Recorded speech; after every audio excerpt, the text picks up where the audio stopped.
Tanti, buka Tan.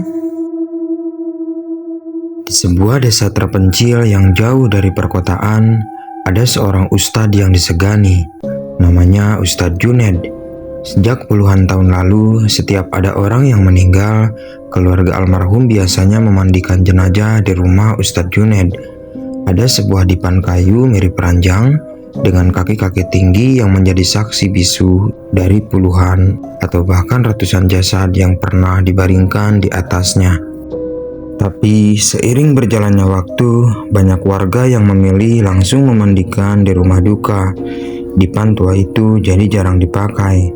Kayunya mulai kusam dan di beberapa bagian sudah dimakan rayap. Ustadz Junaid pun memutuskan untuk menyimpannya di gudang belakang rumah. Suatu hari, Tanti menantu dari Ustadz Junaid melihat dipan itu ketika sedang berkunjung. Sayang kalau dibiarkan di gudang, pikirnya. Ia pun meminta izin kepada Pak Junaid dan suaminya yang bernama Akmal untuk membawa pulang dipan itu. Alasannya sederhana, dipan itu cukup kokoh, bisa dipakai untuk duduk santai di depan rumah. Ustadz Junaid tidak keberatan. Silakan saja, katanya. Tapi jangan lupa, itu dipan untuk memandikan jenazah. Rawat baik-baik. Tanti hanya mengangguk, tidak merasa ada yang istimewa.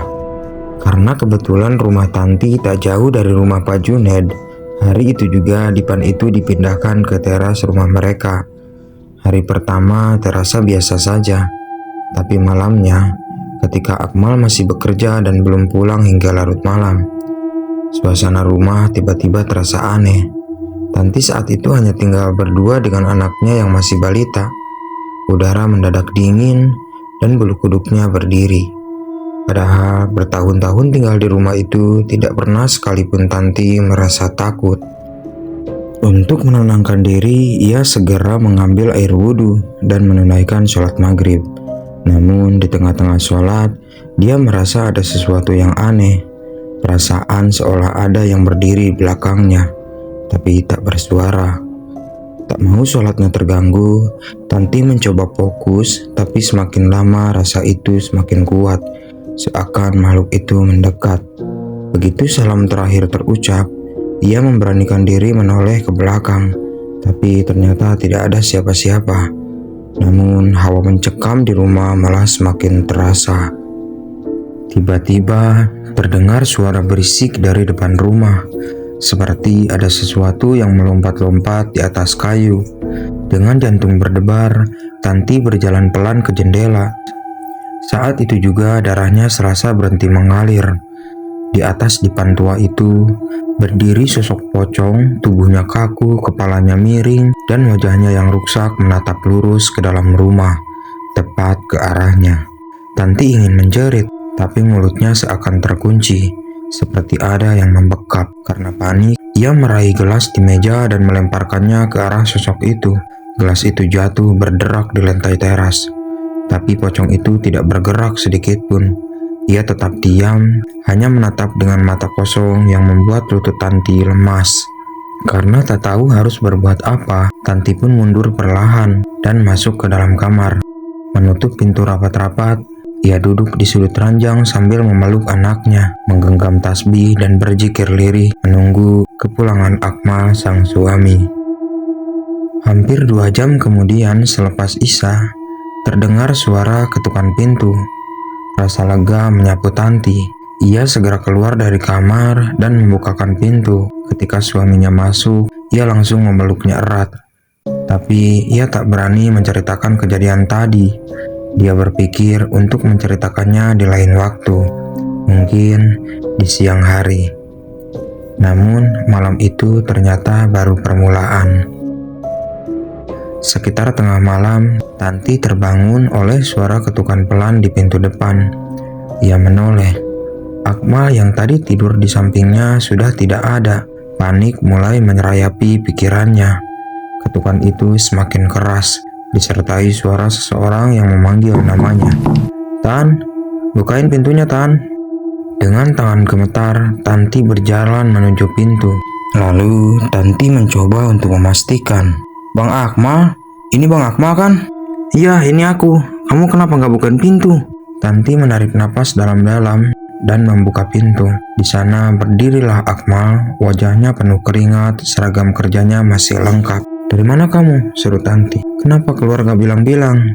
Akmal yang tidak tahu apa-apa, dia kebingungan. "Keluar gimana? Aku baru pulang kerja. Dari tadi aku di pabrik."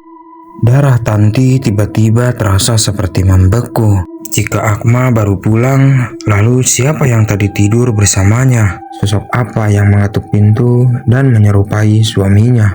Tanti mundur beberapa langkah, wajahnya pusat pasi.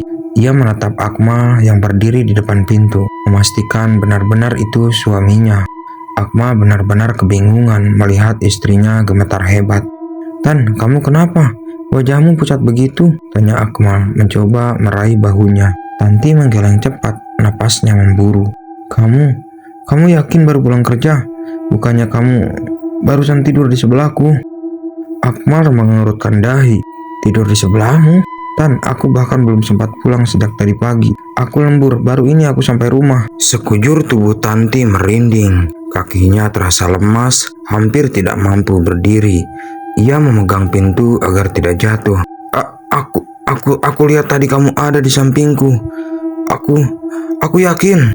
Akmal segera menurunkan tasnya, lalu masuk ke dalam rumah. Ia segera memeriksa setiap sudut, tapi tidak menemukan siapapun. Kamar mereka kosong, anak mereka masih tertidur pulas, tidak terganggu sama sekali. "Tan, mungkin kamu kecapean seharian tadi, kamu ngapain saja?"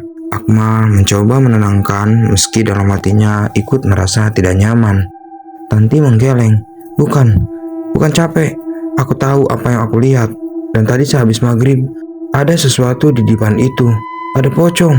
Dia menatapku." Kata-kata itu membuat Akmal terdiam. Ia melirik ke arah teras. Dipan tua itu masih ada di sana. Tampak biasa saja. Hanya kayu tua yang usang dengan beberapa bekas gigitan rayap. Tapi hawa dingin yang mengalir di daerahnya membuat bulu kuduknya berdiri. "Tunggu di sini, aku mau lihat." Tanti segera meraih lengannya. Tolong jangan keluar, aku takut." Namun, Akmal tetap melangkah ke arah teras. Ia berdiri di depan dipan, meneliti setiap sudutnya. Tidak ada yang aneh, hanya kayu yang sudah tua. Tapi ketika ia menunduk, samar-samar terlihat bercak kehitaman di permukaannya, seperti bekas darah yang sudah lama mengering. Mendadak angin malam bertiup kencang. Suara kayu berderi terdengar, seperti ada sesuatu yang bergerak pelan di atas dipan. Akmal merasakan hawa dingin merayap naik ke tulang punggungnya. Ia mulai mundur perlahan, menutup pintu rapat-rapat. "Tan, besok kita kembalikan dipan ini ke rumah Abah," katanya tegas. Tanti mengangguk cepat. Iya, besok saja, malam ini jangan dibuang dulu." Mereka kembali ke kamar, berusaha tidur, tapi mata Tanti tak bisa terpejam. Tiap kali ia hampir tertidur, bayangan wajah rusak pocong tadi kembali menghantuinya. Sekitar pukul 3 dini hari, suara berisik terdengar lagi dari arah teras. Kayu yang berderit disusul suara langkah berat menyeret di lantai. Tanti mencubit lengan Akmal sampai ia terbangun. "Kamu dengar itu?" bisiknya ketakutan.